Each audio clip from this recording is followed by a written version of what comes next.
সবজির দাম কমায় বাজারে কিছুটা স্বস্তি ফিরলেও হঠাৎ পেঁয়াজের দাম প্রায় দ্বিগুণ। ৬৫ থেকে ৭০ টাকার পেঁয়াজ এক সপ্তাহে কেজিতে বেড়ে এখন বিক্রি হচ্ছে ১১০ থেকে ১২০ টাকায়। ব্যবসায়ীরা বলছেন সরবরাহ সংকটের কারণে পেঁয়াজের এই মূল্য বৃদ্ধি। আয়ের সাথে দামের এমন ভারসাম্যহীনতায় বেড়েছে ক্রেতাদের উদ্বেগ। এ অবস্থায় সরকারকে দ্রুত বাজার তদারকি ও সিন্ডিকেট নিয়ন্ত্রণের ব্যবস্থা নেওয়ার পরামর্শ ক্রেতাদের। বিস্তারিত জানাচ্ছেন হাসান মাহমুদ।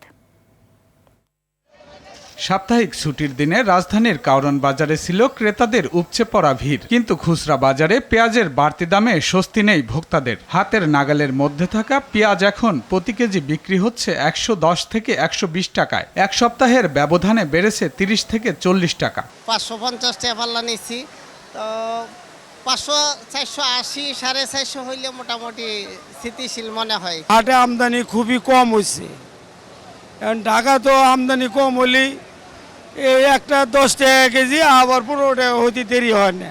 এদিকে শীতকালীন সবজির সরবরাহ বাড়ায় সিম, বেগুন, করলা সহ বিভিন্ন সবজির দাম কেজিতে ২০ থেকে ২৫ টাকা কমেছে।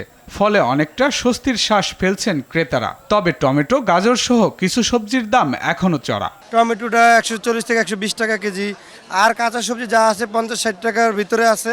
কমে আসাই উচিত আমি মনে করি, কারণ আরেকটু কমে আসলে মানুষের ক্রয় ক্ষমতার মধ্যে থাকবে। বাজারে মাছের দাম কিছুটা বাড়লেও ক্রেতা বিক্রেতাদের মধ্যে ছিল মিশ্র প্রতিক্রিয়া। চড়া দামে বিক্রি হচ্ছে ইলিশ ও চিংড়ি মাছ। ছোট সাইজের মাছগুলা অনেক দাম কম, খালি বড় মাছটা একটু কম নদীতে, এই কারণে দাম একটু বেশি। মাছের দাম অবশ্যই বেশি লাগছে আমার আগের তুলনায়। এছাড়া স্থিতিশীল ডিম, মুরগি সহ বেশ কিছু মুদিপণ্যর দাম। তবে বাজার নিয়ন্ত্রণে সরকারকে আরও কঠোর ব্যবস্থা গ্রহণের দাবি ভোক্তাদের। হাসান মাহমুদ, RTV, ঢাকা।